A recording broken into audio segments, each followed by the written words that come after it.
एक practice paper आज हम लोग हल कर लेते हैं। मेक आईएएस का ये प्रैक्टिस सेट है। तो पहला प्रश्न है, एक तरफ पुस्तक दी हुई है, दूसरा तरफ लेखक दिया हुआ है, मिलान करना है सूची 1 को सूची 2 से। एक ए पे है ऑन कॉन्ट्राडिक्शनल, बी पे है the descent of man, C पे है A passage to India, D पे है फेयरवेल टू इंडिया। और सूची सेकंड में दिया हुआ है 1 पे चार्ल्स डार्विन, 2 पे ई.एम. फोस्टर, 3 पे एडवर्ड थॉमसन और 4 पे माओ से तुंग। तो अनकॉन्ट्राडिक्शनल जो है माओ से तुंग की है। और दूसरा देखें, द डिसेंट मैन ऑफ, तो अगर हम इसको देखें द डिसेंट मैन जो है ये चार्ल्स डार्विन की हो गई, और A passage to India E M. Forster की हो गई, और फेयरवेल टू इंडिया थॉमसन की हो गई। तो मिलान करें 4, 1, 2, 3, ऑप्शन बी हमारा सही हो जाएगा। क्वेश्चन नंबर 2 देखते हैं। नीचे 2 कथन दिए गए हैं।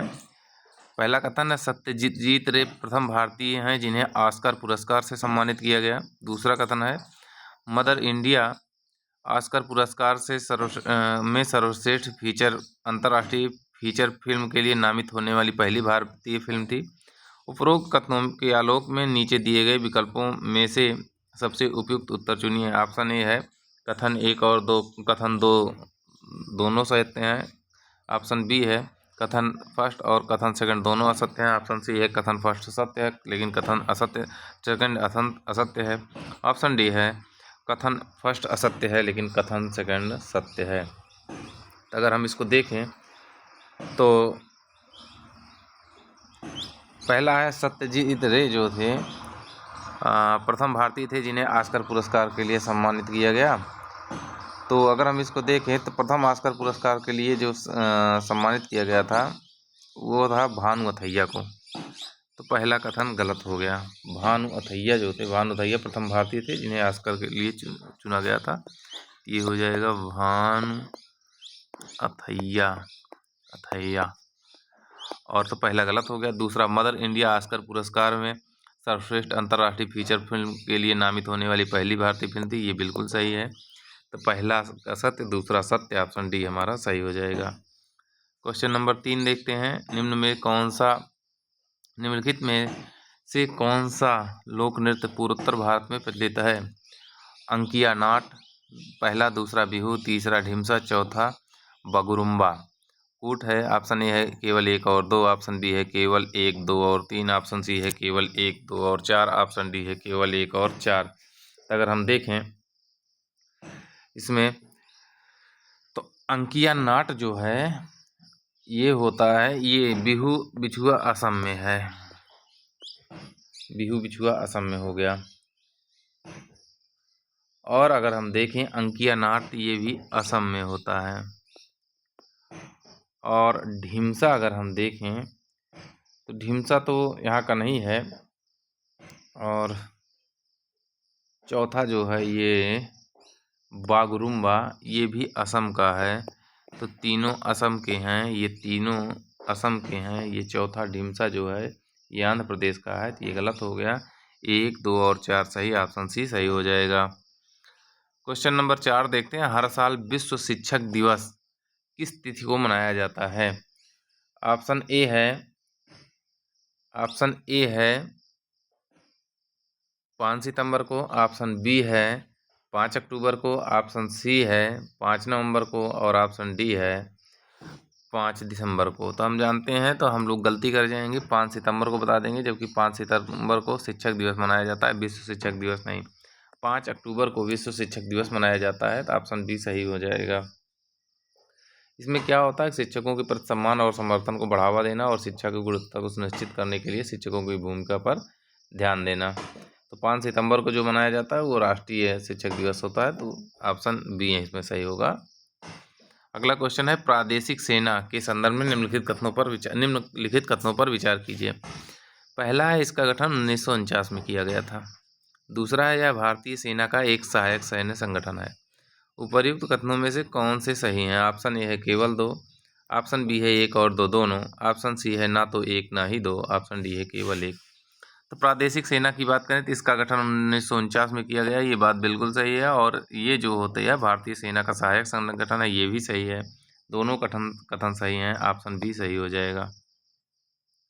क्वेश्चन नंबर 6 देखते हैं, निम्नलिखित में से कितने युग्म सम्मिलित हैं? संख्या पूछ रहा है कितने।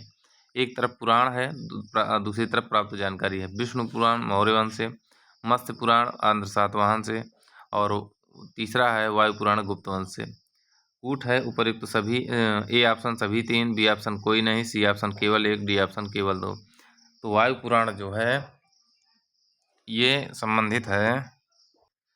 तो इसमें देखते थे तो विष्णु पुराण मौर्य वंश से संबंधित है, सही है। मत्स्य पुराण आंध्र सातवाहन से संबंधित है। वायु गुप्त होती है तो वायु गुप्त से संबंधित है, सभी तीनों सही हैं, ऑप्शन ए सही हो जाएगा। क्वेश्चन नंबर 7 देखते हैं। पहला कथन है, सूची 1 में 9 पाषाणकालीन स्थल हैं, सूची 2 में अवस्थित है, मिलान करना है। आप सूची 1 को सूची 2 से। ए पे है गुफकराल, बी पे है लंखनाज, सी पे है दमदमा और डी पे है चीरान। और एक सूची 2 में 1 नंबर पे है जम्मू कश्मीर, 2 पे गुजरात, 3 पे उत्तर प्रदेश, 4 पे बिहार। अगर हम इसको मिलान करें, कूट दिया हुआ है नीचे, तो गुफकराल जो है ये है जम्मू कश्मीर में, और जो ये चिरांद है ये है बिहार में। दमदमा जो है ये उत्तर प्रदेश के कोल्डीवा, उत्तर प्रदेश के प्रतापगढ़ और इलाहाबाद पे है। और लंखनाज गुजरात में है। 1 2 3 4 ऑप्शन डी सही हो जाएगा। क्वेश्चन नंबर 8 देखते हैं, निम्न में से किस वेधिसत्व को पद्मपाणि हाथ में कमल लिए हुए भी कहा गया है? ऑप्शन ए है वज्रपाणि, ऑप्शन बी है मंजूश्री, ऑप्शन सी है अवलोकितेश्वर, और ऑप्शन डी है मैत्रेय। तो वेधिसत्व को पद्मपाणि कहा गया है, मतलब हाथ में कमल लिए हुए, तो वो अवलोकितेश्वर थे जिनको कहा गया है हाथ में कमल लिए। इनकी समानता विष्णु से की गई है, तो इस प्रकार ऑप्शन सी सही हो जाएगा। अगर बात करें वज्रपाणि की, जिसका प्रतीक वज्र है। मैत्रेयी की बात करें तो भावी बुद्ध कहा गया है इनको, मैत्रेय को भावी बुद्ध कहा गया है, जो भविष्य में होगा। और मंजूश्री को तो प्रखर बुद्धि के प्रतीक हैं, इनके हाथ में तलवार है। तो इस तरीके से ऑप्शन सी सही हो जाएगा। क्वेश्चन नंबर 9 देखते हैं, नीचे दिए गए 2 वक्तव्य दिए गए हैं। एक कथन ए और दूसरा कारण आर है। कथन एक, गुप्त काल में देवदासी का प्रथा का भी प्रचलन था। कारण आर, कालिदास ने के ग्रंथ मेघदूत में उज्जैन के महाकाल मंदिर में देवदासी रखे जाने का उल्लेख मिलता है। ऑप्शन नीचे दिए गए कोड से सही उत्तर का चयन कीजिए। ऑप्शन ए है ए तथा आर दोनों सही हैं, किंतु आर एक का सही स्पष्टीकरण नहीं है। ऑप्शन बी है ए सत्य है किंतु आर असत्य है। ऑप्शन सी है ए तथा आर दोनों सही हैं और ए का सही स्पष्टीकरण आर है। ऑप्शन डी है ए सत्य है किंतु आर असत्य है। तो हम देखें तो गुप्त काल में देवदासी प्रचलन था, बिल्कुल था। और ये कहाँ में वर्णन मिलता है? तो कालिदास के मेघदूतन में उज्जैन के महाकाल में देवदासी रखे जाने का उल्लेख मिलता है, ये भी सही। कथन भी सही, कारण भी सही, व्याख्या भी कर रहा है, तो ऑप्शन सी सही हो जाएगा। क्वेश्चन नंबर 10 देखते हैं, हर्यक वंश के निम्नलिखित शासकों को कालक्रमानुसार व्यवस्थित कीजिए। पहला है अजातशत्रु, दूसरा है नागदशक, तीसरा है बिंबिसार और चौथा है उदयन। अगर हम देखें तो पहले नंबर पे बिंबिसार आ जाएंगे। 544 से 492 ईसा पूर्व की बात है। फिर आ जाएंगे अजातशत्रु 492 से 460 ईसा पूर्व। फिर आएंगे उदयन 460 से 444 ईसा पूर्व। फिर आएंगे नागदशक, ये हर्यक वंश का अंतिम शासक होगा। तो इस तरह से अगर इसको व्यवस्थित करें 3 1 4 2, 3 1 4 2, ऑप्शन बी हमारा सही हो जाएगा। इसको सेट कर लीजिएगा, बिंबिसार, अजातशत्रु, उदयन, नागदशक हर्यक वंश का अंतिम शासक था। क्वेश्चन नंबर 11 देखते हैं, निम्नलिखित कथनों पर विचार कीजिए। पहला कथन है भारत में मुस्लिम शासन स्थापित करने का श्रेय अरबों को दिया जाता है। दूसरा कथन है महमूद गजनवी भारत का पहला अरबी विजेता था। उपर्युक्त कथनों में कौन सही है? ऑप्शन ए है केवल एक, ऑप्शन बी है ना तो एक ना ही दो, ऑप्शन सी है केवल दो, ऑप्शन डी है एक और दो दोनों। तो अगर हम देखें तो भारत में मुस्लिम शासन स्थापित करने का श्रेय अरबों को दिया जाता है, तो ये गलत है। अरब नहीं थे, तुर्क थे, तुर्कों को दिया जाता है, तो ऑप्शन ए गलत हो गया। दूसरा है 101 ईसा पूर्व में महमूद गजनवी ने भारत में पहला आक्रमण किया, तो ये अरबी नहीं था, ये तुर्की था, तुर्की आक्रमण था। तो पहला गलत, दूसरा गलत, दोनों गलत, ऑप्शन बी हमारा सही हो जाएगा, ना तो एक ना ही दो। क्वेश्चन नंबर 12 देखते हैं। सल्तनत कालीन मुद्रा व्यवस्था के संदर्भ में निम्नलिखित कथनों पर विचार कीजिए। पहला है इल्तुतमिश ने पहली बार सिक्के का मानकीकरण किया था। दूसरा है इस काल में सोने एवं चांदी के मिश्रण के से बने सिक्के बिलन कहलाते थे। उपर्युक्त में कौन सा सही है? ऑप्शन ए है केवल एक, ऑप्शन बी है ना तो एक ना ही दो, ऑप्शन सी है केवल दो, ऑप्शन डी है एक और दो दोनों। अगर हम देखें सल्तनत काल में पहली बार सिक्के का मानकीकरण किया गया, तो ये बात बिल्कुल सही है। और इस काल में सोने एवं चांदी के मिश्रण नहीं शुद्ध बनता था, शुद्ध चांदी के सिक्के बनते थे। सिक्के पर देवी लक्ष्मी, बैल, घुड़सवार इत्यादि की आकृति बनाई जाती थी, और इन सिक्कों को बिलन नहीं कहा जाता था, देहली वाल कहा जाता था, देहली वाल कहा जाता था। इस तरीके से दूसरा गलत हो गया, पहला सही, ऑप्शन ए सही हो जाएगा। क्वेश्चन नंबर 13 देखते हैं। तो 13 नंबर देखें अगर हम, इसमें थोड़ा सा और देख लीजिए। ये सोने और चांदी का नहीं था, ये तांबा और चांदी का था। चांदी प्लस तांबा मिला दीजिए तब बिलन बन जाता था। क्वेश्चन नंबर 13 देखते हैं। सूची 1 को सूची 2 से सम्मिलित करना है। सूची 1 में है ए ऑप्शन पे, ए पे है गुरुमुखी लिपि के जनक, बी ऑप्शन पे है अमृतसर के संस्थापक, सी ऑप्शन पे है, सी पे है अकाल तख्त की स्थापना, डी पे है खालसा सेना का गठन। और सूची 2 में 1 नंबर गुरु रामदास, 2 पे गुरु हरगोबिंद, 3 पे गुरु गोविंद सिंह और 4 पे गुरु अंगद हैं। अगर हम देखें गुरुमुखी लिपि के जनक जो हैं वो गुरु अंगद को माना जाता है, ऑप्शन ए पे 4 हो गया। अमृतसर के संस्थापक अगर हम देखें तो ये रामदास को माना जाता है। अकाल तख्त की स्थापना अगर देखें तो हरगोबिंद को माना जाता है, हरगोबिंद थे। और खालसा सेना का गठन समझें तो गुरु गोविंद सिंह ने किया। अब मिलान कर लीजिए, 4 1 2 3, 4 1 2 3, ऑप्शन सी हमारा सही हो जाएगा। क्वेश्चन नंबर 14 है। कृष्णदेव राय के संदर्भ में निम्न कथनों पर विचार कीजिए। पहला है इन्हीं के समय में उत्तर भारत पर बाबर का आक्रमण हुआ। दूसरा है आक्रमण और मुगल सत्ता का प्रारंभ हुआ। दूसरा है अपनी सांस्कृतिक उपलब्धता के लिए इन्हें आंध्र भोज कहा जाता है। तीसरा है इनके दरबार में तेलुगु साहित्य के 8 सर्वश्रेष्ठ कवि रहते थे जिन्हें अष्टदिग्गज कहा जाता था।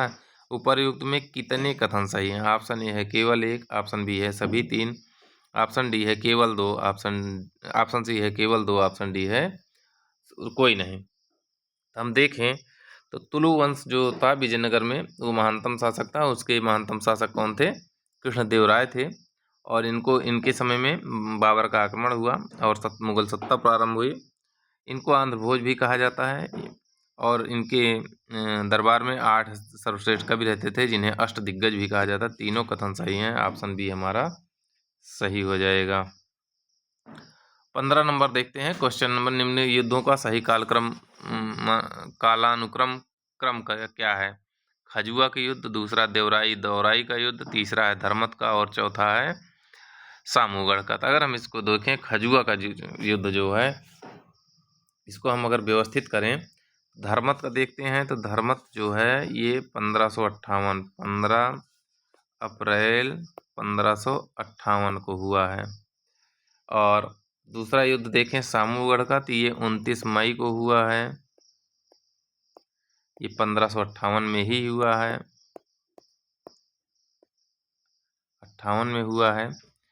खजुआ का देखें, खजुआ के युद्ध तो 5 जनवरी 1659 को हुआ है। और देवराई का देखें तो 12 अप्रैल 1659 को हुआ है। ये सभी 1600 हैं, 1600 औरंगजेब के काल के हैं। अब इसको मिलान कर लीजिए। तो सबसे पहले जो हुआ है ये दोनों हुए हैं 58 वाले, 1658 में, और ये दोनों 59 में हुए हैं। तो अगर हम देखें तो पहले अप्रैल में हुआ धर्मत का युद्ध, फिर सामूगढ़ का युद्ध, फिर खजुआ का युद्ध और फिर दौराई का युद्ध। तो अगर हम क्रम से करें 3 4 1 2, ऑप्शन डी हमारा सही हो जाएगा। अगला क्वेश्चन देखते हैं। सूची 1 पृथ्वी की उत्पत्ति संबंधी कुछ सिद्धांत हैं। सूची 2 में विचारक से सुमेलित करना है। तो आप सूची 1 में है ए पे निहारिका परिकल्पना, बी पे है अंतरतारक धूल परिकल्पना, सी पे है अग्रिम ग्रह परिकल्पना और डी पे है महाविस्फोट सिद्धांत। सूची 2 में 1 नंबर पे जॉर्ज लेमेंतेयर हैं, 2 पे लाप्लास हैं, 3 पे ऑटो स्टिम्ड हैं और 4 पे क्यूपर हैं। तो अगर हम देखें तो ये तो सबसे प्रचलित है, ये क्या नाम है, महाविस्फोट सिद्धांत जॉर्ज लेमेंतेयर ने दिया है। निहारिका परिकल्पना जो दिया है लाप्लास ने दिया है। और अंतरतारक परिकल्पना की बात करें अगर हम, महाविस्फोट हो गया, निहारिका हो गया, अंतरतारक की बात करें तो इसको दिया है स्टिम्ड ने, और आदिम ग्रह जो दिया है इसको क्यूपर ने दिया है। तो इस तरीके से मिलान हो जाएगा 2 3 4 1, 2 3 4 1, ऑप्शन बी हमारा सही हो जाएगा। 17 नंबर है पृथ्वी के बाह्य क्रोड और आंतरिक क्रोड के सीमा क्षेत्र को कहते हैं। ऐसे बना लीजिए, ऐसे 3 पार्ट कर लीजिए। तो ये हो गया भूपर्पटी, इसके 2 पार्ट बनेंगे, फिर इसके 1 पार्ट बनेंगे। ये पर्पटी है, ये मेंटल है और ये कोर है। अब इसमें 2 पार्ट फिर छोटे छोटे हो जाएंगे। तो इसमें पूछ रहा है कौन सा, बाह्य क्रोड और आंतरिक क्रोड के बीच में। तो ये बाह्य क्रोड हो जाएगा, ये आंतरिक, इसको कहते हैं लेहमैन। तो अगर हम इसको देखें तो ऑप्शन डी हमारा सही हो जाएगा। अगर इसको पूरा हम क्रम से करें तो ऊपरी क्रस्ट और नीचे ये जो है ये है कोनराड है, फिर ये है मोहोविसिक, फिर है रेपेटी, कहाँ गया मोहोविसिक, फिर ये है रेपेटी और फिर ये है गुटेनबर्ग। एक एक लाइन के सीधे कर दीजिएगा, लेहमैन सही हो जाएगा। क्वेश्चन नंबर 18 देखते हैं। निम्न कथनों पर विचार कीजिए। पहला है आग्नेय चट्टानों का अधिकांश विस्तार ज्वालामुखी क्षेत्रों में पाया जाता है। दूसरा है भूपर्पटी का अधिकांश भाग अवसादी चट्टानों से निर्मित है। कौन सा सही है उपर्युक्त में? ऑप्शन ए है केवल 2, ऑप्शन बी है ना तो 1 ना ही 2, ऑप्शन सी है केवल 1, ऑप्शन डी है 1 और 2 दोनों। तो अगर हम देखें तो ये आग्नेय चट्टानें अधिकतर ज्वालामुखी क्षेत्रों में पाई जाती हैं, ये बात एकदम सही है। और भूपर्पटी जो बनी हुई है वो अवसादी की नहीं बनी, आग्नेय की बनी है, आग्नेय और प्लस रूपांतरित की बनी है। ये 95% इसी की बनी हुई है, तो ये 95% हो जाएगा। पहला सही, दूसरा गलत, ऑप्शन सी सही हो जाएगा। क्वेश्चन नंबर 19 देखते हैं। निम्न में कौन सा एक मरुस्थल उत्तरी अमेरिका महाद्वीप में विस्तृत है? पहला है पेंटागोनिया, बी है चिहुआहुआ, सी है ग्रेट सैंडी और डी है किजिलकुम। तो पेंटागोनिया जो देखते हैं ये दक्षिण अमेरिका में है, चिहुआहुआ जो है चीन में है, किजिलकुम जो है तुर्कमेनिस्तान में है, और ग्रेट सैंडी जो है ये ऑस्ट्रेलिया में है। ये वाला जो चिहुआहुआ है ये है आपका अमेरिका में, यूएसए में है। तो ऑप्शन बी आपका सही हो जाएगा। इस तरीके से देखें तो पेंटागोनिया दक्षिण अमेरिका के अर्जेंटीना में हो गया, चिहुआहुआ ऑस्ट्रेलिया में अमेरिका में हो गया, ग्रेट सैंडी ऑस्ट्रेलिया में हो गया और किजिलकुम तुर्कमेनिस्तान में हो गया। इस तरीके से ऑप्शन बी सही हो जाएगा। क्वेश्चन नंबर 20 देखते हैं। निम्न कथनों पर विचार कीजिए। पहला है पृथ्वी दीर्घ तरंगों के रूप में सूर्यातप प्राप्त करती है। दूसरा है पृथ्वी द्वारा सूर्यातप से प्राप्त ऊष्मा का विकिरण दीर्घ तरंगों के रूप में होता है। उपयुक्त में कौन सा सही है? ऑप्शन ए है 1 और 2 दोनों, ऑप्शन बी है ना तो 1 ना ही 2, ऑप्शन सी है केवल 2, ऑप्शन डी है केवल 1। तो हम देखें पृथ्वी जो सूर्यातप प्राप्त करती है वो दीर्घ नहीं लघु तरंगों के रूप में प्राप्त करती है, पहला गलत। और पृथ्वी द्वारा सूर्यातप से प्राप्त ऊष्मा का विकिरण दीर्घ तरंगों के रूप में होता है, ये बात सही है। हाँ, केवल 2 सही हो जाएगा, ऑप्शन सी सही हो जाएगा। अगर आप देखें तो जैसे ये पृथ्वी है तो यहाँ से जो सूर्य की किरणें होती हैं ये आती हैं, ये लघु तरंगों में होती है और जो यहाँ से जाती हैं दीर्घ तरंगों के रूप में होती हैं, बाहर नहीं जा पाती, जो ग्लोबल वार्मिंग का कारण बनती हैं। क्वेश्चन नंबर 21 देखते हैं। क्वेश्चन नंबर 21, निम्नलिखित पर विचार कीजिए। विश्व की प्रमुख झीलें हैं और संबंधित देश दिया हुआ है। तो पहला है लैगोडा रूस, दूसरा है आयर कनाडा, तीसरा है ओनेगा ऑस्ट्रेलिया और चौथा है रुडोल्फ ब्राज़ील। अगर हम देखें लैगोडा जो है कितने युग्म सुमेलित हैं? ऑप्शन ए है 4 युग्म, ऑप्शन बी है 1 युग्म, ऑप्शन सी है 2 युग्म, ऑप्शन डी है 3 युग्म। तो हम अगर देखें लैगोडा झील रूस में पाई जाती है, ये बिल्कुल सही है। आयर झील जो होता है ये ऑस्ट्रेलिया में पाई जाती है, ना कि कनाडा में। ओनेगा झील जो है ये भी रूस में पाई जाती है, ना कि ऑस्ट्रेलिया में। और रुडोल्फ झील जो है ये ब्राज़ील में ना पाके केन्या में पाई जाती है। इस तरीके से सब गलत हो गए, केवल एक सही हुआ, ऑप्शन बी सही हो जाएगा। फिर अगला क्वेश्चन है, निम्नलिखित में से किस क्षेत्र में स्थानांतरणशील कृषि को मसूले नाम से जाना जाता है? बहुत अच्छा क्वेश्चन है। ऑप्शन ए है मध्य अफ्रीका, ऑप्शन बी है मध्य अमेरिका, ऑप्शन सी है उत्तरी यूरोप और ऑप्शन डी है वेनेजुएला। तो मसूले जो होता है ये कांगो गणराज्य और मध्य अफ्रीका में पाया जाता है, ऑप्शन ए सही हो जाएगा। मिल्पा मैक्सिको में, किनिको वेनेजुएला में, रोका जो है ये ब्राज़ील में पाई जाती है, कोनिको जो होता है वेनेजुएला में, रे वियतनाम, तुंगिया म्यांमार, लदांग जो है इंडोनेशिया। इस तरीके से बहुत सारे हैं।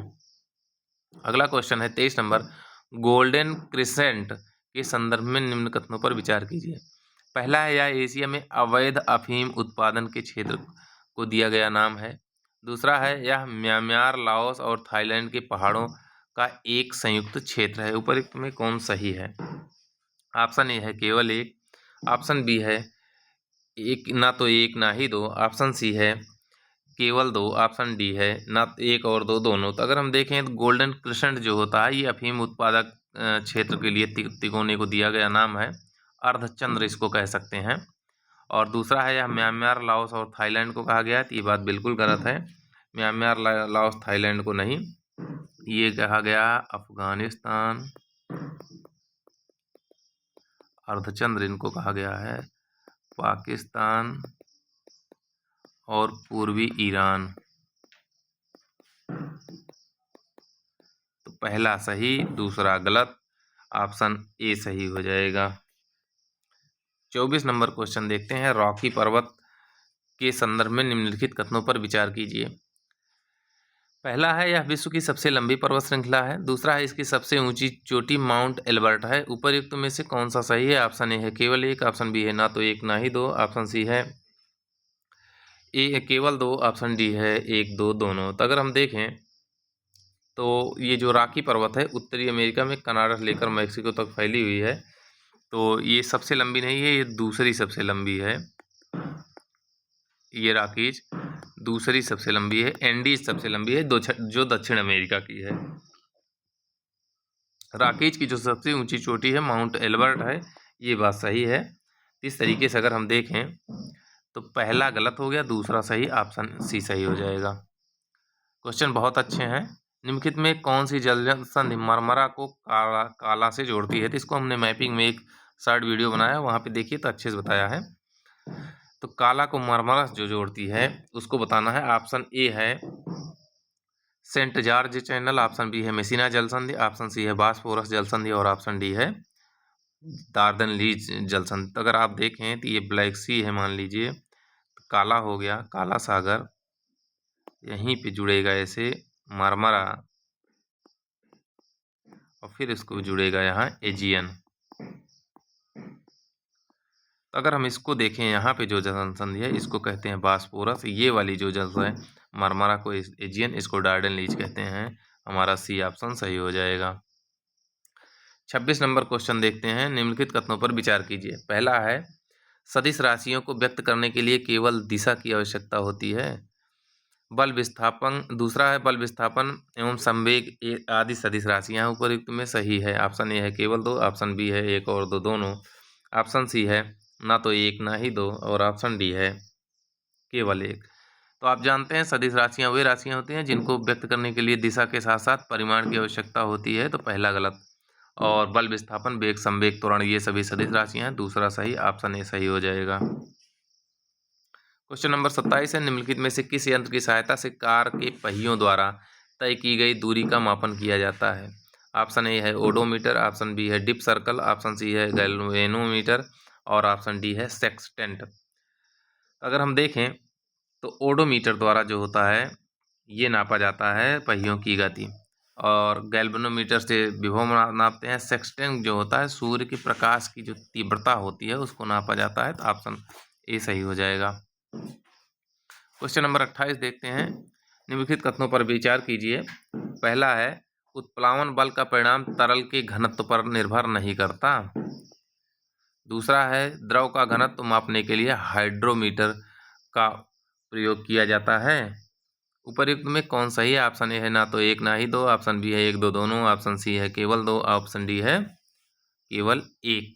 अगर हम देखें इसमें पूछ रहा है कौन सा सही है, तो इसमें देखें तो उत्प्लावन बल परिणाम तरल के घनत्व पर नहीं पड़ता। तो पड़ता है, कहीं नहीं पड़ेगा। जितना ज़्यादा तरल होगा उतना कम उत्प्लावन बल लगेगा, जितना ज़्यादा गाढ़ा होगा उतना ज़्यादा लगेगा। और इसके घनत्व को हाइड्रोमीटर नापते हैं, ये बात सही है। तो ऑप्शन सी सही हो जाएगा, केवल दो। 29 नंबर क्वेश्चन देखते हैं। निम्नलिखित में से न्यूटन के गति संबंधी प्रथम नियम का उदाहरण है। आप पहला है, पेड़ की टहनियों को हिलाने से उससे फल टूटकर नीचे गिर पड़ते हैं। दूसरा है, ऊंचाई से कूदने पर चोट लगती है। कूद दिया है ए ऑप्शन, एक और दो दोनों, ऑप्शन बी है केवल एक, ऑप्शन सी है ना तो एक ना ही दो, ऑप्शन डी है केवल दो। अगर न्यूटन की गति का प्रथम नियम देखें तो पेड़ की टहनियों को हिलाने से आम टूट जाते हैं, फल टूट के गिर जाते हैं। ये बात बिल्कुल सही है। ऊंचाई से कूदने पर जो चोट लगती है ये तीसरा नियम है, पहला नहीं है। तो ये आप दूसरा गलत हो जाएगा, बी ऑप्शन सही हो जाएगा, केवल एक। निम्नलिखित तरंगों को ऊर्जा के बढ़ते क्रम में लिखिए। ऊर्जा के बढ़ते क्रम में बता रहा है। तो पहला है इंफ्रारेड, दूसरा है गामा, तीसरा है माइक्रोवेव, और चौथा है एक्स किरण। तो अगर हम इसको क्रम से करना हो हमको, तो सबसे ज़्यादा जो ऊर्जा होती है विद्युत चुम्बकीय तरंगों की, इसको अगर हम क्रम से करें तो सबसे ज़्यादा ऊर्जा जो होती है वो माइक्रोवेव की होती है। ये सबसे ज़्यादा ऊर्जावान होता है। नंबर 2 पे अगर हम देखें तो फिर आ जाता है ये इंफ्रारेड IR। फिर 3 पे आएगा जो है वो आएगा एक्स। ये 2 पे हो गया, ये 4 पे हो जाएगा। तो 3 1 4 2, ऑप्शन बी हमारा सही हो जाएगा। तो इस तरीके ऊर्जा के क्रम में पूछा है, तो इसको ध्यान रखिएगा। अगला क्वेश्चन है, एक्वारेजिया के संदर्भ में निम्नलिखित कथनों पर विचार कीजिए। पहला कथन है, यह सांद्र हाइड्रोक्लोरिक अम्ल या कंसंट्रेट HCl और सांद्र नाइट्रिक अम्ल का मिश्रण है। तो कंसंट्रेट HCl प्लस HNO3 का मिश्रण है, HNO3 का मिश्रण है। दूसरा है, यह गोल्ड व प्लेटिनम को गलाने में समर्थ है। उपर्युक्त में सही है। ऑप्शन ए है केवल दो, ऑप्शन बी है ना तो एक ना ही दो, और ऑप्शन सी है एक और दो दोनों, ऑप्शन डी है केवल एक। इसको अगर मिला देते हैं तो इसको कहते हैं एक्वारेजिया। एक्वारेजिया से सोना और प्लेटिनम को साफ किया जाता है। तो दोनों बातें सही हैं, ऑप्शन सी सही हो जाएगा, एक और दो दोनों। क्वेश्चन नंबर 32 है, निम्नलिखित में से कौन सा एक कैल्शियम का यौगिक नहीं है। ऑप्शन ए है जिप्सम CaSO4, माइक्रोकास्मिक साल्ट बुझा चूना, और पीओपी, तो जिप्सम से पीओपी बन जाता है, जिप्सम से पीओपी बन जाता है। चूने को कहते हैं CaO। अब देखिए इसमें कैल्शियम की मात्रा सब में है, जिप्सम में CaSO4 इंटू 2H2O हो गया, बुझा चूना जो होता है ये हो गया, चूना हो गया, प्लास्टर ऑफ पेरिस हो गया। अब बचा कौन सा, माइक्रोकास्मिक लवण, तो NaNH3PO4H2O, तो यही नहीं होगा, ऑप्शन बी हमारा सही हो जाएगा। क्वेश्चन नंबर 33 देखते हैं। कांच का रंग दिया है, रंग देने वाले पदार्थ दिए हैं, सूची 1 को सूची 2 से मिलान करना है। ए पे है गहरा नीला, बी पे है हरा, सी पे है नारंगी, डी पे है पीकॉक नीला, और दूसरी साइड 1 नंबर पे सोडियम क्रोमेट, 2 पे सिलेनियम ऑक्साइड, 3 पे क्यूप्रिक लवण और 4 पे कोबाल्ट ऑक्साइड। अगर हम देखें तो जो कोबाल्ट ऑक्साइड होता है ये गहरा नीला रंग देता है, कोबाल्ट ऑक्साइड जो होता है गहरा नीला रंग देता है, और सोडियम क्रोमेट जो होता है या फेरस ऑक्साइड जो होता है ये हरा रंग देता है। उसके बाद जो होता है सिलेनियम ऑक्साइड जो होता है ये नारंगी रंग देता है, और क्यूप्रिक जो होता है ये पीकॉक देता है। अब मिलान कर लीजिए, 4 1 2 3 कर दीजिए, 4 1 2 3, ऑप्शन डी हमारा सही हो जाएगा।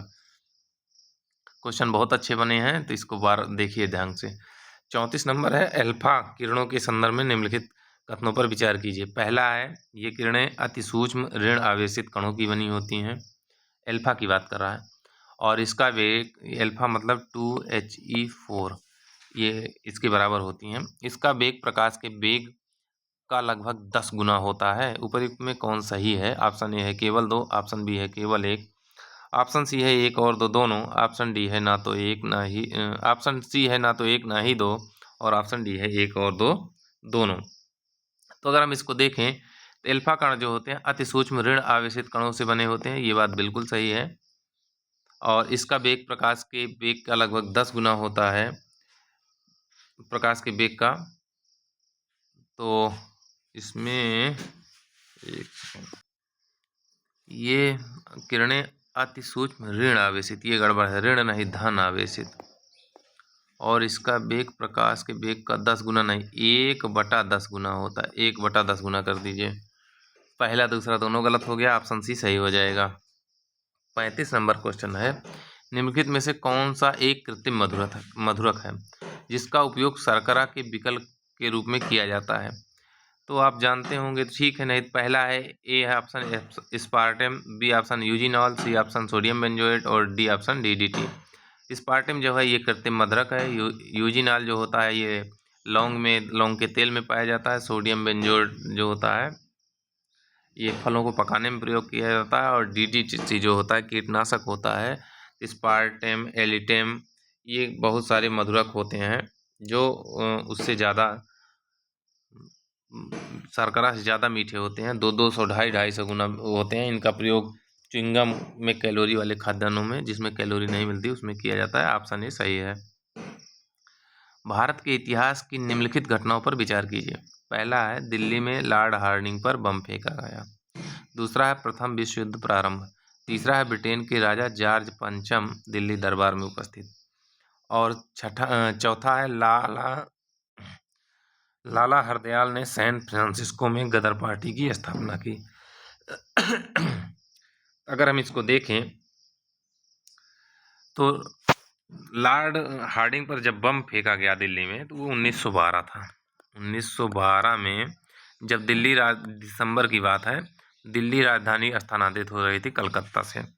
प्रथम विश्व युद्ध जो शुरू हुआ 1914 में शुरू हुआ है, और लाला हरदयाल ने 1913 में गदर पार्टी की स्थापना सैन फ्रांसिस्को में की। जॉर्ज पंचम जो आए थे, 3 बार इनका वो हुआ है, दिल्ली दरबार का आयोजन 3 बार हुआ है। 1877 में पहला हुआ, दूसरा 1903 या 4 में हुआ है, और तीसरा 1911 में हुआ है। इस तरीके से अब क्रम से कर लीजिए इसको, तो इसी को सबसे प्रारंभिक से बाद में करना था, तो कर लीजिए। तो 3 1 4 2, 3 1 4 2, ऑप्शन बी हमारा सही हो जाएगा। प्रश्न पूछा है, पुर्तगाली यात्री वास्को डी गामा कुल कितनी बार भारत की यात्रा की थी? तो ये रिपीटेड क्वेश्चन है, ऑप्शन ए है 2 बार, ऑप्शन बी है 3 बार, ऑप्शन सी है 4 बार और ऑप्शन डी है 5 बार। तो हम लोग जानते हैं पुर्तगाली यात्री वास्को डी गामा 3 बार भारत आया था। एक आया था 1498 में पहली बार जब आया था, दूसरी बार जब आया था तो 1502 में आया था, दूसरी बार आया, और तीसरी बार जब अपने खुद आया तो 1524 में आया, और यहीं कोच्चि में इसकी मृत्यु हो गई। इस तरीके से आप देखेंगे तो वास्को डी गामा 3 बार भारत आया है, ये 98 है, इसको याद कर लीजिए। ये रिपीटेड क्वेश्चन है, एक बार पूछा जा चुका है। क्वेश्चन नंबर 38 देखते हैं। युद्धों को कालक्रम में व्यवस्थित कीजिए। पहला है बेदरा का युद्ध, दूसरा है वांडीवास, तीसरा है पानीपत का तृतीय युद्ध और चौथा है बक्सर का युद्ध। कूट दिया है तो हम इसको करते हैं। बेदरा का युद्ध है 59 में, 1759 में। वांडीवास है 1760 में, 60 में। ये 1761 है और ये 1764 है। तो क्रम से दिया है 1 2 3 4, ऑप्शन ये सही हो जाएगा। अगला क्वेश्चन है 39 नंबर। वायसराय लॉर्ड मेयो के संदर्भ में निम्नलिखित कथनों पर विचार कीजिए। पहला है भारत में प्रथम जनगणना इन्हीं के कार्यकाल में हुई। दूसरा है इसने रिचर्ड स्ट्रेची की अध्यक्षता में प्रथम अकाल आयोग की स्थापना की। तो लॉर्ड मेयो को अगर हम देखें तो 1869 से 72 तक इनका कार्यकाल था, और 72 में इन्होंने पहली बार जनगणना कराई। ये बात बिल्कुल सही है। अब बात करते हैं रिचर्ड स्ट्रेची की। तो ये गठित हुआ था 1878 में। अब उसके पहले इनका कार्यकाल खत्म हो चुका था। ये तो सही होगा नहीं, पहला सही, ऑप्शन सी सही हो जाएगा। क्वेश्चन नंबर 40 है। निम्नलिखित में से कौन ब्रिटिश हाउस ऑफ कॉमन्स में चुने जाने वाले पहले भारतीय थे? ऑप्शन ए है दादा भाई नौरोजी, ऑप्शन बी है रमेश चंद्र दत्त और ऑप्शन सी है टीवी शत्रु, तेज बहादुर सप्रू और ऑप्शन डी है सी शंकरन नायर। तो अगर हम इसको देखें तो ब्रिटिश हाउस ऑफ कॉमन का चुनाव पहली बार लड़ने वाले, हम चुने जाने वाले लिखा है इसमें, तो 1892 में दादा भाई नौरोजी ने चुनाव लड़ा था। ठीक है, और वहीं जीते थे। तो पहला ऑप्शन सही हो जाएगा।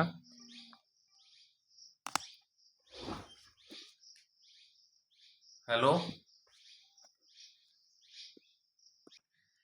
तो 1892 में ब्रिटिश हाउस ऑफ कॉमन का चुनाव चुने जाने वाले पहले भारतीय दादा भाई नौरोजी थे, और इस तरीके से ऑप्शन ए सही हो जाएगा। अगला क्वेश्चन है 41 नंबर। निम्नलिखित में से किसने गांधी जी द्वारा असहयोग आंदोलन वापस लेने के निर्णय का विरोध किया था? ऑप्शन ए है सी आर दास, option Chittaranjan Das, option B है मोतीलाल नेहरू, ऑप्शन सी पहला कथन है सी आर दास, दूसरा है मोतीलाल नेहरू, तीसरा है सुभाष चंद्र बोस। कूट है ऑप्शन ए केवल 1 और 2, ऑप्शन बी है 1 2 और 3, ऑप्शन सी है 1 और 3, ऑप्शन डी है केवल 3। तो अगर हम देखें तो तीनों लोगों ने इसका विरोध किया था, तो तीनों सही हो जाएगा, ऑप्शन बी सही हो जाएगा। 42 नंबर क्वेश्चन है। अखिल भारतीय किसान सभा के संदर्भ में निम्नलिखित कथनों पर विचार कीजिए। पहला है इसका पहला सम्मेलन वर्ष 1936 में लखनऊ में आयोजित किया गया। दूसरा है स्वामी सहजानंद सरस्वती इसके प्रथम महासचिव नियुक्त किए गए। उपर्युक्त में से कौन सही है? ऑप्शन ए है केवल 2, ऑप्शन बी है 1 और 2 दोनों, ऑप्शन सी है ना तो 1 ना ही 2, ऑप्शन डी है केवल 1। तो अगर हम देखें तो इसका पहला सम्मेलन लखनऊ में हुआ था, ये बात बिल्कुल सही है। और सहजानंद सरस्वती जी जो थे ये प्रथम महासचिव नहीं थे, अध्यक्ष थे। ये अध्यक्ष थे। महासचिव जो थे एन जी रंगा थे। तो पहला सही, दूसरा गलत, मतलब ऑप्शन डी हमारा सही हो जाएगा। क्वेश्चन नंबर 42 हो गया। 43 नंबर देखते हैं। निम्नलिखित में से कौन कानपुर बोल्शेविक षड्यंत्र केस से संबंधित था? ऑप्शन पहला कथन है जतिन दास, दूसरा है मुजफ्फर अहमद, तीसरा है शौकत उस्मानी और चौथा है नलिनी गुप्ता। कूट है कि ए ऑप्शन केवल 2 और 3, बी ऑप्शन केवल 2 3 और 4, सी ऑप्शन केवल 1 2 और 3, डी ऑप्शन केवल 3 और 4। तो अगर हम इसको देखें बोल्शेविक क्रांति की बात करें तो इसमें शामिल थे मुजफ्फर अहमद शामिल थे, शौकत उस्मानी शामिल थे, नलिनी गुप्ता शामिल थे, लेकिन जतिन दास शामिल नहीं थे। तो इस तरीके से इसका उत्तर देखें 2 3 4, ऑप्शन बी हमारा सही हो जाएगा। और इनके साथ साथ यस ए डांगे शामिल थे, यस ए डांगे शामिल थे, तो ये जतिन दास शामिल नहीं थे। तो ये सही हो जाएगा बी। अगला क्वेश्चन देखते हैं। निम्नलिखित कथन, नीचे दो कथन दिए गए हैं, कथन 1 और कथन 2 दिया है। भारत छोड़ो आंदोलन दौरान डॉक्टर राजेंद्र प्रसाद को आगा खां पैलेस में नज़रबंद किया गया। दूसरा कथन है, राजेंद्र प्रसाद ने ही भारत छोड़ो आंदोलन दौरान आज़ाद दस्ता नामक दल का गठन किया। उपरोक्त कथनों के आलोक में नीचे दिए गए विकल्पों में से सबसे उपयुक्त उत्तर चुनिए। ए ऑप्शन है कथन 1 और कथन 2 दोनों सत्य हैं। बी ऑप्शन है कथन 1 और कथन 2 दोनों असत्य हैं। सी ऑप्शन है कथन 1 सत्य है लेकिन कथन 2 असत्य है। डी ऑप्शन है कथन 1 असत्य है लेकिन कथन 2 सत्य है। तो अगर हम इसको देखें तो जो भारत छोड़ो आंदोलन दौरान राजेंद्र प्रसाद को यहाँ नहीं बंद किया गया था, ये पटना में बांकीपुर जेल है, बांकीपुर पटना में इनको बंद किया गया था, नज़रबंद किया गया था। पहला गलत हो गया। दूसरा कथन अगर हम देखें, आज़ाद दस्ता नामक भूमिगत कार्रवाई जो थी वो किए थे जेपी नारायण, जेपी नारायण ने किया था, तो दूसरा भी गलत हो गया, दोनों गलत हो गए, तो ऑप्शन बी सही हो जाएगा, दोनों कथन असत्य हैं। अगला क्वेश्चन है, निम्नलिखित युग्मों पर विचार कीजिए। समाचार पत्र और संस्थापक 1 नंबर पे है native opinion BN Mandlik, B पे है बंगाली सुरेंद्र नाथ बनर्जी, 3 पे है बंगाल दर्पण बाल शास्त्री जंभेकर और 4 पे है कॉमनवेल्थ एनी बेसेंट। उपरयुक्त में कितने युग्म सम्मिलित हैं? ऑप्शन ए है केवल 3 युग्म, ऑप्शन बी है 1 युग्म, ऑप्शन सी है 4 युग्म, ऑप्शन बी है डी है 2 युग्म।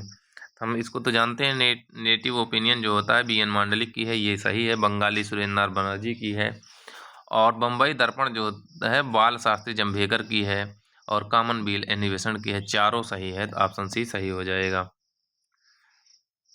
क्वेश्चन नंबर 46 देखते हैं। निम्नलिखित कथनों पर विचार कीजिए। पहला है, ब्रिटिश अर्थशास्त्री जॉन मेनार्ड कीन्स को समष्टि अर्थशास्त्र का जनक कहा जाता है।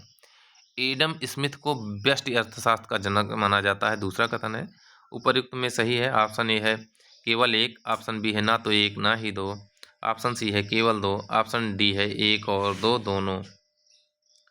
तो अगर हम इसको देखें तो अर्थशास्त्र का मतलब धन का अध्ययन होता है, तो जॉन मेनार्ड कीन्स को समष्टि अर्थशास्त्र का माना जाता है जनक, बिल्कुल सही बात है।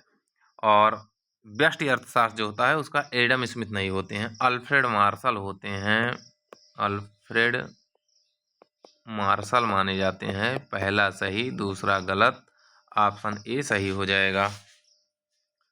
47 नंबर क्वेश्चन है, समाजवादी अर्थव्यवस्था के संदर्भ में निम्न कथनों पर विचार कीजिए। निम्नलिखित कथनों पर, पहला है, इसमें आर्थिक क्रियाओं पर बाजार का नियंत्रण होता है और सरकार विनियामक की भूमिका निभाती है। दूसरा है, इस अर्थव्यवस्था का विचार जर्मन सिद्धांत कार्ल मार्क्स ने दिया। उपरयुक्त में कौन से सही हैं? ऑप्शन ए है ना तो 1 ना ही 2, ऑप्शन बी है केवल 1, ऑप्शन सी है केवल 2, ऑप्शन डी है 1 2 दोनों। तो अगर हम देखें तो समाजवादी अर्थव्यवस्था में जो होती है आर्थिक क्रियाओं पर बाजार का नियंत्रण होता है, नहीं, ये गलत है। आर्थिक क्रियाओं पर बाजार नहीं, सरकार का नियंत्रण होता है, सरकार का नियंत्रण होता है और सरकार विनियामक की भूमिका निभाती है, ये बात तो सही है। तो पहला गलत हो गया। और इस व्यवस्था के विचारक कार्ल मार्क्स था, ये बात सही है, तो केवल 2 सही हो जाएगा, मतलब ऑप्शन सी हमारा सही हो जाएगा। 48 नंबर क्वेश्चन देखते हैं। निम्नलिखित में से राष्ट्रीय आय लेखांकन का जन्मदाता कौन है? ऑप्शन ए है साइमन कुजनेट्स, ऑप्शन बी है PC महालनोबिस, ऑप्शन सी है DR गाडगिल और ऑप्शन डी है अल्फ्रेड मार्शल। अभी इसको देखिए कौन थे, समष्टि अर्थशास्त्र के जनक थे। साइमन कुजनेट्स ने राष्ट्रीय आय लेखांकन का जन्मदाता माना जाता है। क्वेश्चन नंबर 49 देखते हैं। निम्नलिखित में से किस प्रकार के नियोजन में कुछ दीर्घकालिक बड़े लक्ष्यों को ध्यान में रखते हुए छोटी छोटी योजनाएं बनाई जाती हैं? पहला है विकेंद्रीकृत नियोजन, दूसरा है आदेशात्मक नियोजन, तीसरा है सांकेतिक नियोजन और चौथा है दृष्ट नियोजन। तो अगर हम इसको देखें तो दृष्ट नियोजन जो होता है इसमें दीर्घकालिक बड़े लक्ष्यों को ध्यान में रखकर छोटी छोटी योजनाएं बनाई जाती हैं, तो ऑप्शन डी हमारा सही हो जाएगा। 50 नंबर क्वेश्चन देखते हैं। निम्नलिखित कथनों पर विचार कीजिए। पहला है, ऐसी मुद्रा जिसकी मांग आपूर्ति की तुलना में अधिक हो उसे गर्म मुद्रा कहते हैं। दूसरा कथन है ऐसी मुद्रा जो कम ब्याज दर पर और आसान शर्तों पर उपलब्ध हो उसे सस्ती मुद्रा कहते हैं। उपरोक्त में कौन सा सही है? ऑप्शन ए है केवल 2, ऑप्शन बी है ना तो 1 ना ही 2, ऑप्शन सी है केवल 1, ऑप्शन डी है 1 और 2 दोनों। तो अगर हम देखें तो ऐसी मुद्रा जिसकी मांग आपूर्ति की तुलना में अधिक हो उसे गर्म मुद्रा कहते हैं, ये बिल्कुल सही है। और दूसरा ऐसी मुद्रा जो कम ब्याज दर पर और आसान शर्तों में उपलब्ध हो उसे सस्ती मुद्रा कहते हैं। तो सस्ती मुद्रा वो होती है ऐसी मुद्रा जो कम ब्याज दर पर और आसान शर्तों पर उपलब्ध हो उसे सस्ती मुद्रा कहते हैं। तो कम ब्याज दर और आसान शर्तों पर उपलब्ध हो, ये बात बिल्कुल ये भी सही हो रही है। कठोर मुद्रा कौन सी होती है? ऐसी मुद्रा जिसकी मांग आपूर्ति तुलना में अधिक हो उसे मुद्रा कठोर मुद्रा कहते हैं। ये दोनों कथन हमारे सही हो रहे हैं, ऑप्शन डी हमारा सही हो जाएगा। ऐसी मुद्रा गर्म मुद्रा की बात कर रहा है ना? नहीं गड़बड़ हुआ। ये जो गर्म मुद्रा है ये गर्म नहीं, ये कठोर मुद्रा है। गर्म मुद्रा जो होती है जो तुरंत पलायन कर जाती है उसको कहते हैं। तो ये नहीं होगा, ऑप्शन ए केवल सही हो जाएगा, केवल ए। दूसरा सही है, पहला गलत। 51 नंबर है, नीचे 2 वक्तव्य दिए गए हैं, कथन ए और दूसरा कारण आर है। कथन ए कहता है यदि प्रजातियों को उनके प्राकृतिक आवास में संरक्षित करना है तो उनके विशिष्ट निकेत की पर्याप्त जानकारी होनी चाहिए। निकेत की बात कर रहा है। कारण आ रहा है किसी भी जीव की कार्यात्मक भूमिका अपने निकेत में ही संपन्न होती है। नीचे दिए गए कोड से सही उत्तर चुनिए। ऑप्शन ए है ए तथा आर दोनों सही हैं किंतु आर ए का सही स्पष्टीकरण नहीं है। बी है ए असत्य है किंतु आर सत्य है। सी है ए तथा आर दोनों सही हैं और ए का सही स्पष्टीकरण आर है। और डी ऑप्शन है ए सत्य है किंतु आर असत्य है। 51 नंबर को अगर हम देखें तो प्रजातियां यदि प्रजातियों को उनके प्राकृतिक आवास में संरक्षित किया जाए तो उनके विशिष्ट निकेत पर्याप्त जानकारी होनी चाहिए, बिल्कुल सही बात है। और किसी जीव की कार्यात्मक भूमिका उसके निकेत में संपन्न होती है, ये भी सही है। दोनों कथन सही हैं, व्याख्या भी हो रही है, तो ऑप्शन सी हमारा सही हो जाएगा। 52 नंबर क्वेश्चन देखते हैं। इकोटोन प्रायः तनाव क्षेत्र होता है, ये वाले क्षेत्र की बात कर रहा है। दूसरा है इस पूर्ण विकसित इकोटोन में कुछ ऐसे जीव पाए जाते हैं जो आसन्न समुदायों से पूरी तरह अलग होते हैं। उपरोक्त में कौन सा सही है? ऑप्शन ए है 1 और 2 दोनों, ऑप्शन बी है ना तो 1 ना ही 2, ऑप्शन सी है केवल 2, ऑप्शन डी है केवल 1। तो अगर हम देखें इस वाले के यहाँ पाए जाएंगे, इस वाले के दोनों में तनाव होता है, बिल्कुल सही है, पहला कथन सही है। और पूर्ण विकसित इकोटोन में कुछ जीव पाए जाते हैं जो आसन्न समुदायों से पूरी तरह अलग होते हैं, ये भी सही है। दोनों कथन सही हैं, ऑप्शन ए सही हो जाएगा। क्वेश्चन नंबर 53 है, रामसर स्थल है अवस्थित है, मिलान करना है। पहला है ए ऑप्शन ए पे है नल सरोवर पक्षी अभ्यारण्य, बी पे रेणुका झील, सी पे रोपण आर्द्रभूमि, डी पे रुद्रसागर। और सूची में वो 1 पे त्रिपुरा, 2 पे पंजाब, 3 पे हिमाचल प्रदेश और 4 पे गुजरात। तो नल सरोवर गुजरात में है, रुद्रसागर त्रिपुरा में है, रोपण पंजाब में है और रेणुका हिमाचल में है। मिलान कर लीजिए इसको, 4 3 2 1, 4 3 2 1, ऑप्शन बी हमारा सही हो जाएगा। अगला क्वेश्चन देखते हैं 54 नंबर। भारत का पहला राष्ट्रीय उद्यान किस वर्ष घोषित किया गया? राष्ट्रीय उद्यान की बात कर रही है, तो ये कॉर्बेट नेशनल पार्क जो था पहला राष्ट्रीय उद्यान था, उसकी घोषणा 1936 में की गई थी। अगला क्वेश्चन है 55 नंबर। नीचे 2 वक्तव्य दिए हैं, एक कथन ए और दूसरा कारण आ रहा है। कथन ए कहता है अम्ल वर्षा को लेक किलर के रूप में संबोधित किया जाता है, झील मृत्यु कहा जाता है हिंदी में। कारण आ रहा है अम्ल वर्षा के कारण नॉर्वे तथा स्वीडन की झीलें जैविकीय दृष्टि से मृत हो रही हैं। नीचे दिए गए कोड से सही उत्तर चुनिए। ऑप्शन ए है ए सही परंतु आर गलत है, ऑप्शन बी है ए आर दोनों सही, आर ए की सही व्याख्या करता है, सी ऑप्शन है ए गलत आर सही, डी ऑप्शन है ए आर दोनों सही परंतु आर ए की व्याख्या नहीं करता है। 55 नंबर देखें तो अम्ल वर्षा को लेक किलर कहते हैं, सही बात है। और नॉर्वे और स्वीडन में अम्ल वर्षा खूब होती है, तो जैविकीय दृष्टि से मृत हो रही हैं झीलें, ये भी सही है। दोनों सही हैं, व्याख्या भी सही है, तो ऑप्शन बी हमारा सही हो जाएगा। 56 नंबर क्वेश्चन देखते हैं। भारतीय मानक समय रेखा 82.5 डिग्री निम्नलिखित में से कितने राज्यों से होकर गुजरती है? तो इसको देखना है कितने राज्यों से होकर गुजरती है? ऑप्शन पहला है उत्तर प्रदेश, दूसरा है मध्य प्रदेश, तीसरा है छत्तीसगढ़ और चौथा है उड़ीसा। कूट है ए सभी 4, बी केवल 3, सी केवल 2 और डी केवल 1। तो आप जानते हैं उत्तर के मध्य में 36 आंध्र उड़ गए।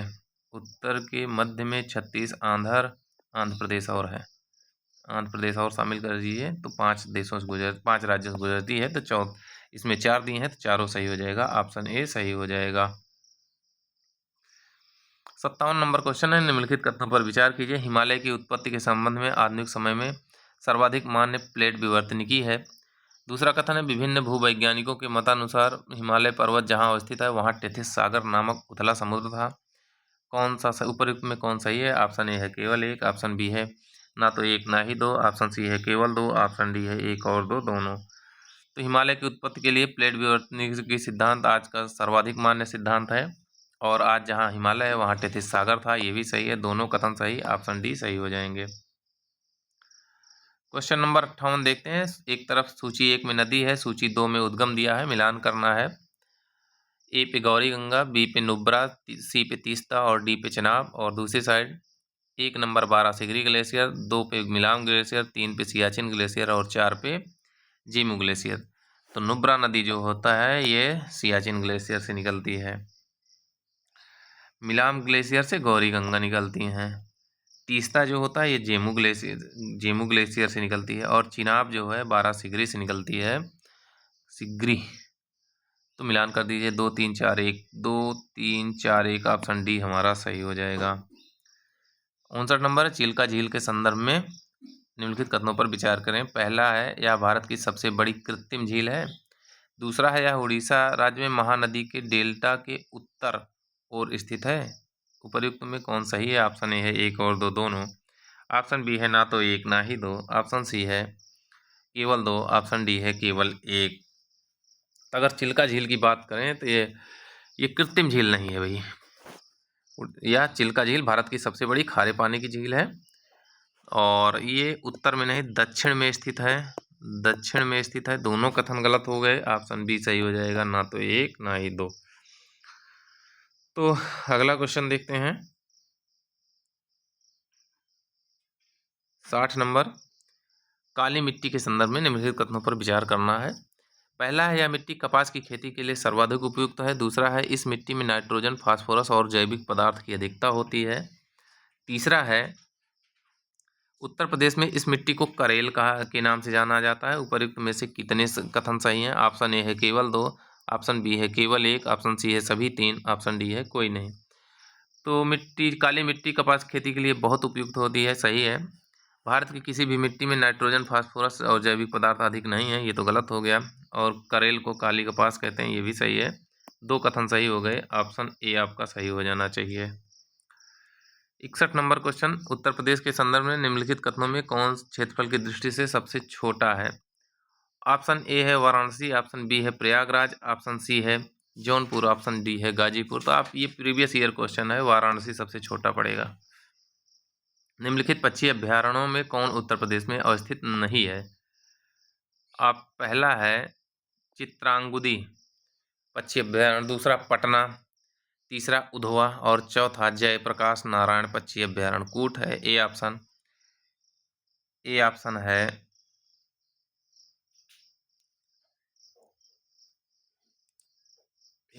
है केवल 2 और 3, बी ऑप्शन है केवल 2 और 4, सी ऑप्शन है केवल 1 और 3, डी ऑप्शन है केवल 3 और 4। अगर हम देखें चित्रांगुड़ी को तो ये तमिलनाडु में है, पटना जो है एटा में है, पटना हो गया एटा में। जयप्रकाश नारायण जो है ये बलिया हो गया, और बचा कौन सा? उधवा जो है ये झारखंड में हो गया। 2 और 4 जो है यूपी में है, ऑप्शन बी हमारा सही हो जाएगा। 2 और 1 नहीं है ना, तो नहीं पूछ रहा है भाई, थोड़ा गलती हो रहा है, नहीं पूछ रहा है। तो ये दोनों तो हैं 3 और 4, तो 1 और 3 नहीं है, ऑप्शन सी सही होगा। क्वेश्चन नंबर 63 देखते हैं। आम की निम्नलिखित में से कौन सी प्रजाति उत्तर प्रदेश के हरदोई सहारनपुर क्षेत्र में मिलती है? ए ऑप्शन दशहरी आम, बी ऑप्शन सफ़ेदा आम, सी ऑप्शन चौसा आम, डी ऑप्शन तोतापुरी आम। अगर हम देखें तो दशहरी आम तो लखनऊ में होता है, दशहरी आम लखनऊ में होता है। चौसा आम जो होता है ये होता है हरदोई और सहारनपुर में। चौसा सही हो जाएगा, तो ऑप्शन सी हमारा सही हो जाएगा। क्वेश्चन नंबर 64 है। निम्नलिखित कथनों में एक सही सुमेलित नहीं है। ऑप्शन ए है biotechnology park Lucknow, option B है Tronica city Noida, option C है plastic city Kanpur Dehat, option D है लेदर टेक्नोलॉजी पार्क उन्नाव। तो ये बायोटेक्नोलॉजी पार्क लखनऊ में है, प्लास्टिक सिटी कानपुर में है, देहात में है, लेदर पार्क उन्नाव में है। ये ट्रोनिका सिटी जो है ये गाजियाबाद में है, ना कि नोएडा में है, गाजियाबाद में है। ऑप्शन बी गलत है, तो बी सही हो जाएगा। उत्तर प्रदेश के प्रमुख उद्योग एक सूची में है, दूसरी सूची में केंद्र दिया है, मिलान करना है। ए पे है लकड़ी की नक्काशी, बी पे है खेल सामान, सी पे है टेराकोटा और डी पे है सिरामिक और पाटरे। और सूची 2 में 1 नंबर पे गोरखपुर, 2 नंबर पे खुर्जा, 3 पे मेरठ, 4 पे सहारनपुर। मिलान करिए। लकड़ी की नक्काशी जो होती है सहारनपुर में होती है, खेल का सामान मेरठ में होता है, टेराकोटा जो होता है गोरखपुर है, और सिरामिक पाटरी खुर्जा हो गया। तो 4-3-1-2 ऑप्शन सी हमारा सही हो जाएगा। 64 नंबर क्वेश्चन 66 नंबर क्वेश्चन देखते हैं। राष्ट्रीय आपदा प्रबंधन प्राधिकरण के संदर्भ में निम्नलिखित कथनों पर विचार कीजिए। पहला है इसका गठन आपदा प्रबंधन अधिनियम 2005 के तहत किया गया। दूसरा है केंद्रीय रक्षा मंत्री द्वारा इस प्राधिकरण की अध्यक्षता की जाती है। तीसरा है इस आपदा की रोकथाम, तैयारी एवं शमन की संस्कृति को बढ़ावा देना है। उपरोक्त में कौन सा सही है? ऑप्शन ए है केवल 1 और 2, ऑप्शन बी है 1, 2 और 3, ऑप्शन सी है केवल 1, 3 और ऑप्शन डी है केवल 2 और 3। अगर हम इसको देखें तो आपदा प्रबंधन अधिनियम के तहत गठन हुआ, ये सही है। रक्षा मंत्री नहीं, प्रधानमंत्री करते हैं इसका, ये गलत हो गया। और इसका यह आपदा की रोकथाम, तैयारी और शमन की संस्कृति को बढ़ावा देता है, ये सही है। 1, 3 सही, ऑप्शन सी सही हो जाएगा। 67 नंबर जनगणना 2011 के संदर्भ में विचार कीजिए। पहला है इसके अनुसार भारत का जनसंख्या घनत्व तो 582 व्यक्ति प्रति वर्ग किलोमीटर था। और दूसरा है इसके अनुसार भारत का कम जनसंख्या घनत्व वाला राज्य, सबसे कम जनसंख्या घनत्व वाला राज्य सिक्किम था। उपरोक्त में कौन सही है? ऑप्शन ए है ना तो 1 ना ही 2, ऑप्शन बी है 1 और 2 दोनों, ऑप्शन सी है केवल 2, ऑप्शन डी है केवल 1।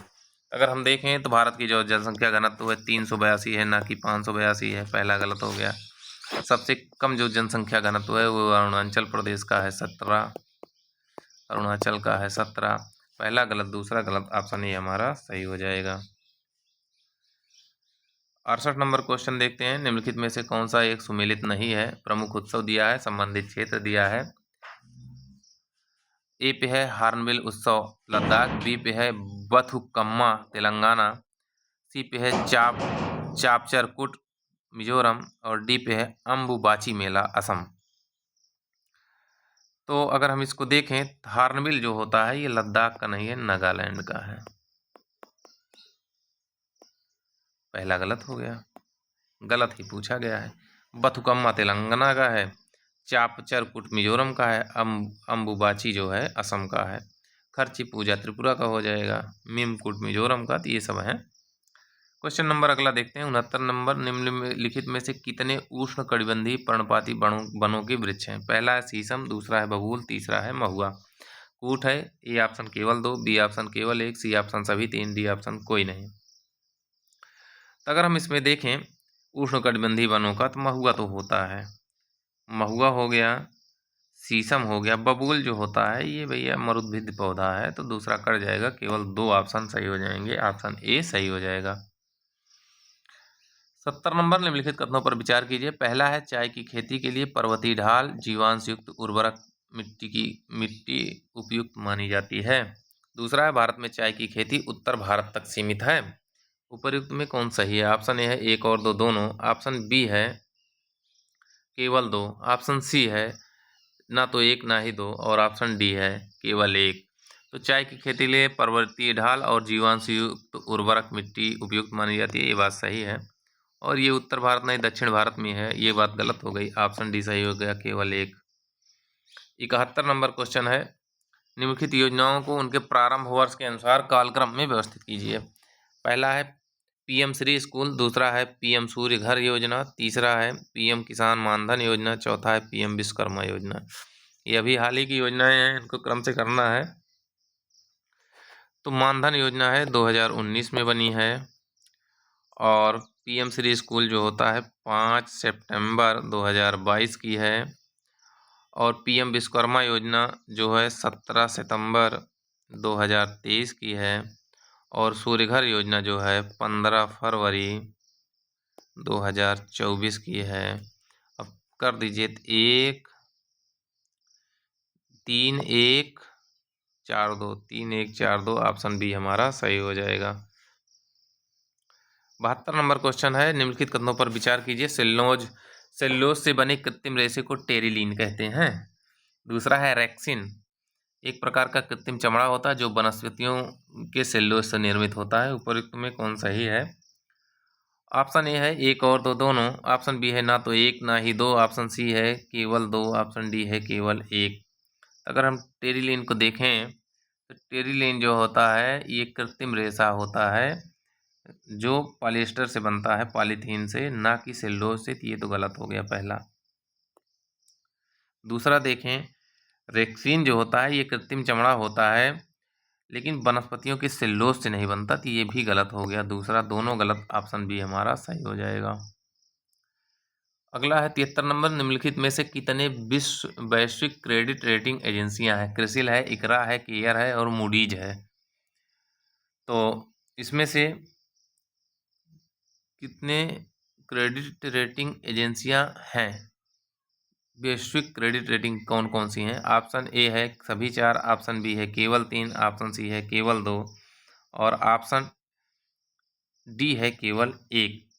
तो अगर हम इसको देखें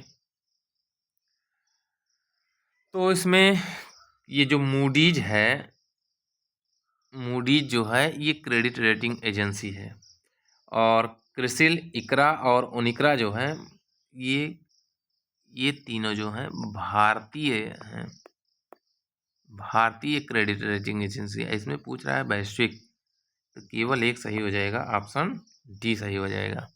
ये तीनों भारतीय हैं और वो पूछ रहा है वैश्विक, तो क्रिसिल, इकरा और केयर ये सब भारतीय हैं, और ओनिकरा, तो ऑप्शन डी सही हो गया। क्वेश्चन नंबर 74 है, बैलिस्टिक मिसाइल के संदर्भ में निम्नलिखित कथनों पर विचार कीजिए। पहला है यह इस मिसाइल का आरंभिक चरण रॉकेट इंजन द्वारा प्रणोदित किया जाता है। दूसरा है इस मिसाइल का प्रक्षेपण मार्ग परवलय होता है, परवलयाकार होता है। तीसरा है ब्रह्मोस इसी प्रकार की मिसाइल है। उपरोक्त में कितने कथन सही हैं? ऑप्शन ए है केवल 2, ऑप्शन बी है केवल 1, ऑप्शन सी है कोई नहीं, ऑप्शन डी है सभी 3। अगर हम इस बैलिस्टिक मिसाइल की बात करें तो प्रारंभिक चरण जो होता है ये रॉकेट द्वारा प्रणोदित होता है, बिल्कुल सही बात है। और बाद वाला चरण जो होता है गुरुत्वाकर्षण के सहारे छोड़ दिया जाता है। इसका मार्ग जो होता है परवलयाकार होता है, ये भी सही है। और इसके उदाहरण पृथ्वी और अग्नि मिसाइल हैं। ब्रह्मोस जो होती है ये परमाणु वारहेड ले जाने में सक्षम है। इस तरीके से पहला दूसरा सही हो गया, ब्रह्मोस बैलिस्टिक मिसाइल नहीं है, ये गलत हो गया। केवल 2 कथन सही हो गए, ऑप्शन सी, ऑप्शन ए सही हो जाएगा। ये जो ब्रह्मोस है ये क्रूज है। क्रूज का मतलब जानते हैं आप लोग? क्रूज का मतलब ढूंढ के मारने वाली, बहुत कम ऊंचाई पे जाती हैं, वारहेड ले जाती हैं, और ये क्या होती हैं, एक बार स्वचालित होती हैं, निर्देशित हो जाती हैं, तो चाहे जहाँ भगिए ढूंढ के मारेंगे। क्रूज का मतलब ये होता है। 75 नंबर क्वेश्चन देखते हैं। 75 अभी, 75 शाम को देखेंगे। निम्नलिखित कथनों पर विचार कीजिए। पहला है सूर्य के प्रकाश में से 7 रंगों में बैगनी रंग का विक्षेपण सबसे कम होता है। दूसरा है चंद्रमा से परावर्तित प्रकाश को पृथ्वी तक आने में 8 मिनट 19 सेकंड का समय लगता है। उपर्युक्त में कौन सा सही है? ऑप्शन ए है ना तो 1 ना ही 2, ऑप्शन बी है केवल 1, ऑप्शन सी है केवल 2, ऑप्शन डी है 1 और 2 दोनों। तो अगर हम इसको देखें तो जो सूर्य के प्रकाश के 7 रंग है उसमें बैंगनी का सबसे कम नहीं होता, सबसे अधिक होता है। प्रक्षेपण सबसे अधिक होता है, पहला गलत हो गया। चंद्रमा से परावर्तित प्रकाश पृथ्वी तक आने में 8 मिनट नहीं, ये तो सूर्य का दिया है। 1.28 सेकंड लगता है, ये भी गलत है। ये 8 मिनट 19 सेकंड सूर्य का लगता है। दोनों कथन गलत हो गए, ऑप्शन ए सही हो जाएगा। इस तरीके से 75 क्वेश्चन हम लोगों ने देखा, 75 अभी दूसरे शिफ्ट में देखेंगे।